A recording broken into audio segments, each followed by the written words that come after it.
स्वागत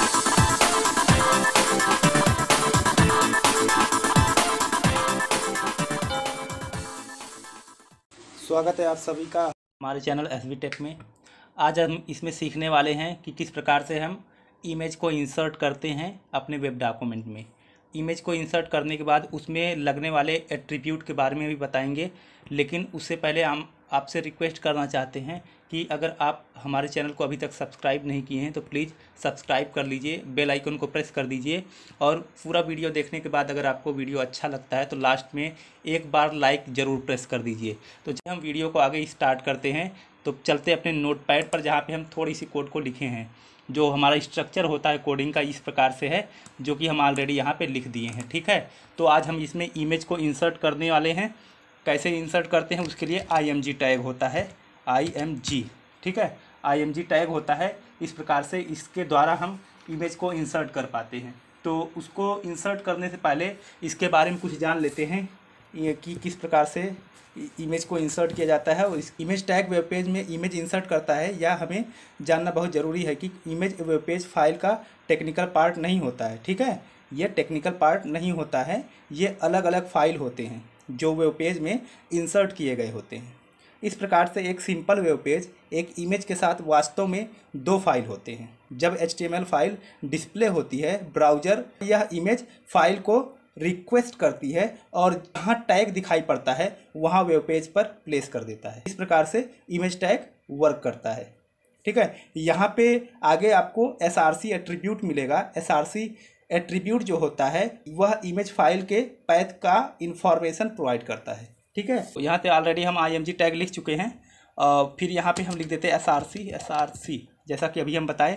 देखिए, ये बहुत इंपॉर्टेंट होता है, बगैर इसके ये वर्क नहीं करता। SRC एट्रीब्यूट हमें लिखना ही पड़ता है, चाहे जब भी हम इमेज को इंसर्ट कर रहे हैं तो उसके साथ हम SRC एट्रीब्यूट लिखेंगे, है ना। इसको लिखना नहीं भूलना है।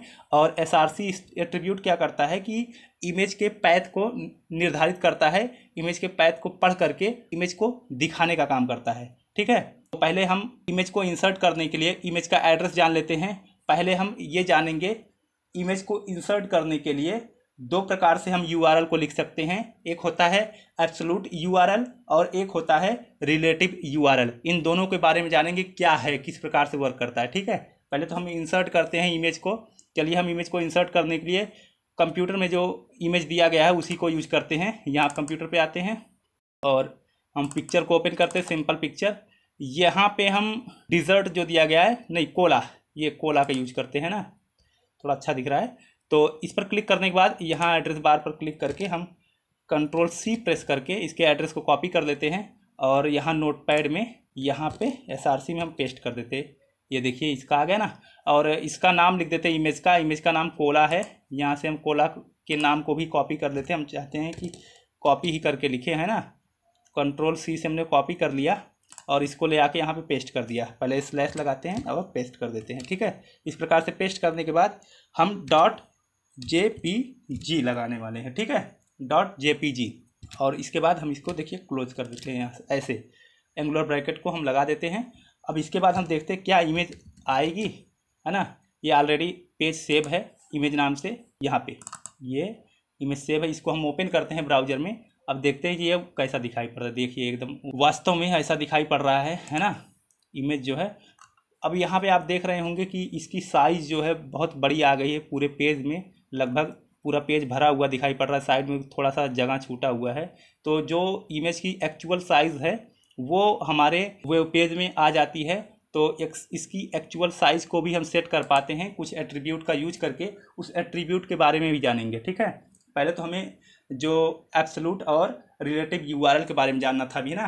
तो एब्सोल्यूट URL क्या होता है दोस्तों, जैसे कि अभी हम ये लगाए हैं, ये जो हमारा एड्रेस है, अभी जिस प्रकार से हम इमेज को इंसर्ट किए हैं, ये एड्रेस पूरा लिखे हैं, है ना। ये जो है एब्सोल्यूट URL कहलाता है। तो इसके बारे में थोड़ा सा जान लेते हैं क्या होता है। एक एब्सोल्यूट URL इमेज का पूरा पैथ होता है। यदि HTML फाइल और इमेज अलग अलग फोल्डर में स्टोर रहते हैं तब कोडिंग में SRC एट्रीब्यूट में इमेज के पूरे एड्रेस को डिफाइन किया जाता है। जैसे कि यहाँ पे पूरे एड्रेस को हमने डिफाइन किया है। ठीक है, ये पूरे एड्रेस को हमने डिफाइन किया है, जैसा कि ये एब्सोल्यूट URL कहलाता है। ठीक है, तो अभी ये तो हो गया एब्सोल्यूट URL। अब हमें देखना है कि रिलेटिव यूआरएल क्या होता है। ठीक है, तो पहले जान लेते हैं रिलेटिव यूआरएल क्या है, उसके बाद हम आगे उसको इम्प्लीमेंट करके देखते हैं। रिलेटिव यूआरएल एक इमेज का पैथ होता है जो करंट लोकेशन में होता है। अगर HTML फाइल और इमेज सेम फोल्डर में स्टोर रहते हैं तब कोड में इमेज का पूरा पता लिखने की ज़रूरत नहीं पड़ती है, केवल हमें इमेज का नाम एक्सटेंशन के साथ लिखना पड़ता है। ठीक है, तो उसको भी हम देख लेते हैं। जैसे कि यहाँ पे अभी कोला का यूज किए थे, कोला इमेज का, तो आगे हम जेलीफिश का यूज करने वाले हैं। ये देखिए, इसको हम मिनिमाइज़ कर देते हैं और यहाँ पे डेस्कटॉप पे देखिए जेलीफिश है। ठीक है, और डेस्कटॉप पे हमारी HTML की ये फाइल भी है ना। इसमें बताया गया कि ये HTML की फाइल और ये जो फिगर है, जो फोटो अप्लाई करेंगे, वो अगर एक ही स्थान पर हैं, एक ही जगह पे स्टोर किए गए हैं, वो रिलेटिव यूआरएल कहलाता है। ठीक है, तो इसके एड्रेस को हमें लिखने की ज़रूरत नहीं पड़ेगी, केवल इसका नाम ही हम टाइप कर देंगे एक्सटेंशन नेम के साथ, तो वर्क करने लगेगा। ठीक है, तो यहाँ से हम इसको भी कॉपी कर लेते हैं, इसके नेम को Ctrl+C प्रेस किए और यहाँ पे आते हैं हम।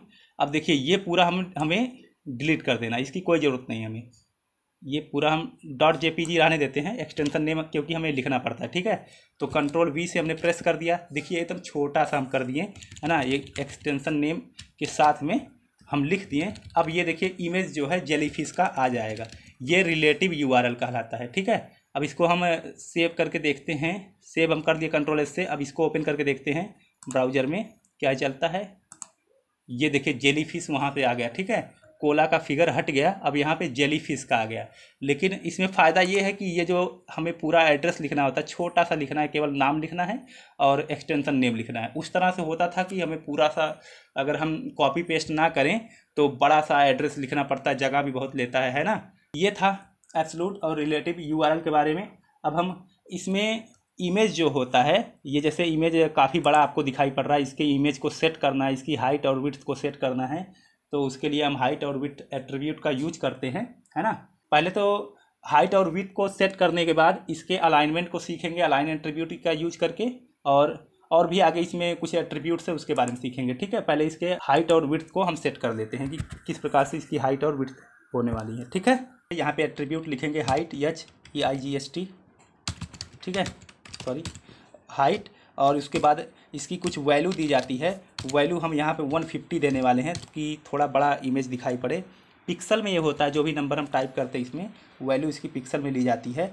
तो यहाँ पे हम हाइट तो सेट कर दिए और विड्थ को हमें सेट करना, चौड़ाई भी सेट करना है, तो WIDTH लिखते हैं। ठीक है, इसके जो विड्थ एट्रीब्यूट है ये इसके चौड़ाई को बताता है, मेंटेन करता है, स्पेसिफाई करता है। ओके, 150 दोनों को कर दिए 150। और उसके बाद हम देखते हैं इमेज कैसा दिखाई पड़ रहा है। अभी तक तो बहुत बड़ा दिखाई पड़ रहा था, अब यहाँ पे इमेज जो देखेंगे आप वो थोड़ा छोटा होगा पहले से। ठीक है, ये हमने रिफ्रेश किया, ये देखिए इमेज छोटा आ गया। ठीक, इस प्रकार से हाइट और विड्थ को हम सेट कर पाते हैं। और अलाइनमेंट एट्रीब्यूट का यूज करेंगे, लेकिन उससे पहले हम चाहते हैं कि यहाँ पे इसके साथ में कुछ कैरेक्टर्स को हम लिखें, कुछ सेंटेंसेस को लिखें, उसके बाद उसमें अप्लाई करें, है ना। तो यहाँ पे हम कुछ पहले सेंटेंस टाइप कर लेते हैं। तो यहाँ पे हमने सेंटेंस को टाइप कर दिया है, देखिए, तो एक छोटा सा सेंटेंस टाइप किए हैं, उसी को कॉपी पेस्ट कर दिए हैं। क्या हम बार बार बड़ा सेंटेंस लिखने जाएँ, इसलिए शॉर्ट में हम कर दिए हैं। तो आप लोग जो भी करना होगा आप कर सकते हैं, बड़ा सेंटेंस टाइप करना चाहते हैं तो। यहाँ पे BR टैग हम लगाएं दोस्तों, ये ब्रेक करने के लिए, लाइन को ब्रेक करने के लिए, कि थोड़ा ज़्यादा लाइन दिखाई पड़े। उस तरह से अगर लिखते हैं ना तो एक ही लाइन में पूरा सेंटेंस हमारा आ जाता है। तो न्यू लाइन के लिए हम BR टैग का यूज़ करते हो, तो आप जानते ही, हम बताए हैं पहले से। तो इसको सेव करके हम देते हैं, है ना। और एक बात हम बताना आपको भूल गए, इमेज टैग जो होता है ये एक एम्पटी टैग होता है, इसका कोई क्लोजिंग टैग नहीं होता है। ठीक है, ये कंटेनर टैग नहीं है, ये केवल एम्पटी टैग है, इसका कोई क्लोजिंग टैग नहीं होता है। ठीक है, इसको क्लोज नहीं करेंगे। तो Ctrl+S से सेव किए और यहाँ पे हम देखते हैं रिफ्रेश करके, ये देखिए नीचे पूरा लिखा हुआ चला आया है ना, यहाँ पे सेंटेंस जो है लिखा हुआ आ गया। ठीक है, अब इसमें हम अलाइन एट्रीब्यूट का यूज़ करके अलग अलग वैल्यूज़ का यूज़ करेंगे, देखेंगे कैसा दिखाई पड़ता है। तो सबसे पहले बाय डिफ़ॉल्ट ये लेफ़्ट दिखाई पड़ता है ना। बाय डिफ़ॉल्ट जो इमेज होता है वो लेफ़्ट दिखाई पड़ता है, तो हम चाहते हैं कि ये पूरा राइट में दिखाई पड़े। अलाइन एट्रीब्यूट यूज करके इसमें हम लिख देते हैं राइट, RIGHT। ठीक है, राइट कर देते हैं, इमेज जो होगी हमारी वो राइट साइड में चली जाएगी। अब इसको देखते हैं, सेव करके Ctrl+S से सेव किया। अब देखो ये रिफ्रेश करने के बाद ये राइट में आ गई है ना, सेंटेंस हमारा यहाँ पे दिखाई पड़ रहा है और ये पूरा इमेज हमारा रिफ्रेश करने के बाद राइट में आ गया है ना। और अगर हमें लेफ़्ट करना होगा यहाँ पे लेफ़्ट लिख देंगे तो वो लेफ़्ट में आ जाएगा। ठीक है, अभी हम लेफ़्ट करके देखते हैं इसको, LEFT। ठीक है, लेफ़्ट करके हमने इसको सेव किया। अब देखते हैं लेफ़्ट में क्या आता है। ये देखिए लेफ़्ट में रिफ्रेश किया हमने, ये देखिए लेफ़्ट करने के बाद हमारा इस प्रकार से दिखाई पड़ रहा है। ठीक है, ठीक है, इस प्रकार से लेफ़्ट राइट बॉटम और टॉप भी इसी प्रकार से होता है। आप टॉप भी कर सकते हैं, जो है इमेज टॉप पे रहेगा, कंटेंट जो है बगल में रहेंगे। ठीक है, इमेज हमारा टॉप पे दिखाई पड़ेगा। तो इस प्रकार से हो सकता है, तो आप प्रैक्टिकल करके देख लीजिएगा अपने हिसाब से क्या होगा। ठीक है, तो अगला एट्रीब्यूट हमारा होगा अल्ट और टाइटल एट्रीब्यूट बताते हैं आप लोगों को, बहुत ही इंपॉर्टेंट है, आप लोग ध्यान दीजिएगा, है ना। अल्ट एट्रीब्यूट क्या करता है, अल्ट मतलब होता है अल्टरनेट, है ना, पहले यहाँ पे लिख देते हैं ALT, है ना। अल्ट का मतलब होता है अल्टरनेट, तो इसकी भी कुछ वैल्यू होती है। इसको लिखने का मतलब ये होता है कि जैसे इमेज को हावर जब करते हैं, हावर मतलब होता है दोस्तों जब हम ये कर्सर को इमेज के ऊपर लेके जाए, जैसे ये देखिए अब ये लेके गए ना, कुछ दिखाई नहीं पड़ रहा, नीचे कुछ नहीं दिखाई पड़ रहा है इमेज के बारे में। अगर हमें कुछ बताना पड़ता है तो अल्ट एट्रीब्यूट में हम उस वैल्यू को लिखते हैं जो हमें दिखाना होता है। तो जैसे यहाँ पे हम दिखाना चाहते हैं this is jellyfish, JELLY fish. ठीक है, ये अगर हम दिखाना चाहते हैं तो अल्ट एट्रीब्यूट लिखेंगे। देखिए अल्ट एट्रीब्यूट जो होता है ये केवल इंटरनेट एक्सप्लोरर में वर्क करता है, ये बात ध्यान दीजिएगा। अल्ट एट्रीब्यूट केवल इंटरनेट एक्सप्लोरर में यूज करता है। हम किस में यूज कर रहे हैं अभी, गूगल क्रोम में, इसमें वर्क नहीं करने वाला है ना। अभी तो हम इस दोनों को करके बताएंगे, इंटरनेट एक्सप्लोरर पर भी और गूगल क्रोम पर भी। ये हमने Ctrl+S से सेव किया और पहले हम क्रोम पर यूज करते हैं, रिफ्रेश किया हमने, ये देखिए लेके जा रहे हैं, कुछ नहीं दिखाई पड़ रहा है ना, यहाँ पे जो हम लिखे हैं अल्ट में कुछ नहीं दिखाई पड़ रहा है। लेकिन इसी को हम इंटरनेट एक्सप्लोरर में यूज करने वाले हैं तो वो कैसा दिखाई पड़ेगा। इमेज हम ये हमारा है, इसको हम ओपन करते हैं, ओपन विथ इंटरनेट एक्सप्लोरर। अब इसको देखिए, ये ले जाने के बाद देखिए दिख रहा है ना, दिस इज जेलीफिश, फिर लेके हावर करते हैं, ये देखिए गया, दिस इज जेलीफिश, है ना, ये दिखा रहा है दिस इज जेलीफिश, है ना, ऐसा दिखाएगा। ठीक है, ये करने के बाद तो इस प्रकार से था। तो दोस्तों अगर आप इंटरनेट एक्सप्लोरर की जगह पे गूगल क्रोम में और अदर ब्राउज़र में यूज करना चाहते हैं जो ये फीचर अभी आप देखे हैं उसको, तो आप भी यूज कर सकते हैं। तो यहाँ पे उसके लिए आपको लिखना होगा टाइटल। ठीक है, टाइटल लिखेंगे, टाइटल में कुछ वैल्यू देंगे जो कि आपको दिखानी है। जैसे कि किसी जेलीफिश हम दिए थे तो यहाँ पे हम देंगे वाओ वेरी गुड, हम ऐसा लिखना चाहते हैं वाओ वेरी गुड, चाहे जो भी आप लिख सकते हैं तो वो दिखाई पड़ेगा। ठीक है, तो आपको यहाँ अल्ट के जगह पर जो लिखा गया था ये ना दिख करके बल्कि आपको दिखेगा वाओ वेरी गुड, है ना। तो इसको तो अभी फ़िलहाल हटा देते हैं, इसको हम डिलीट कर देते हैं। तो इसको हमने डिलीट कर दिया और इसको अब देखते हैं क्या दिखाई पड़ता है। हम इसको गूगल क्रोम में ओपन करेंगे, ये देखिए ओपन है हमारी फाइल, इसको सेव करते हैं, रिफ्रेश करते हैं, ये देखिए ले गए, वाओ वेरी गुड, है ना, दिखाई पड़ रहा है वाओ वेरी गुड, है ना, ये दिखाई पड़ रहा है, ऐसे काम करेगा। तो फिर से इसको एक बार फिर से लिख के देख लेते हैं, जो अल्ट था ALT, अल्ट एट्रीब्यूट यूज करके उसको भी देख लेते हैं कैसा वर्क करता है, क्यों हम छोड़े उसको। लिख देते हैं यहाँ पे जेली, केवल हम लिख देते हैं जेली, JELY, है ना, जेली, सॉरी LY ना, जेली। तो सेव करने के बाद इसको हम देखते हैं अब क्या जेली दिखाई पड़ रहा है, जेली आ रहा है। हावर करने के बाद रिफ्रेश हम किए यहाँ पे, ये देखिए लेके जाने के बाद वाओ वेरी गुड, है ना। अल्ट एट्रीब्यूट में जो वैल्यू है उसको इग्नोर करके जो टाइटल में दिया गया है उसको ये दिखा रहा है। ठीक है, तो इस प्रकार से आप टाइटल को लिख करके हर एक ब्राउज़र में इसको दिखा पाते हैं इस फीचर को। लेकिन अगर आप केवल अल्ट एट्रीब्यूट को लिखेंगे और इस फीचर को दिखाना चाहेंगे तो ये केवल इंटरनेट एक्सप्लोरर में वर्क करेगा और बाकी वेब ब्राउज़र में नहीं। जैसे कि मोजिला फायरफॉक्स में भी आप दिखाना चाहते हैं तो उस ब्राउज़र में ये वर्क करने वाला नहीं है। ठीक है, तो ये था आपका अल्ट एट्रीब्यूट और टाइटल एट्रीब्यूट। ये दोस्तों बहुत ही इंपॉर्टेंट इन्फॉर्मेशन थी आप लोगों के लिए, आप इमेज को इंसर्ट कर पाएँ और इसकी हाइट और विड्थ को सेट कर पाएँ और इसके अलाइनमेंट को आप सेट कर पाएँ इस वीडियो में।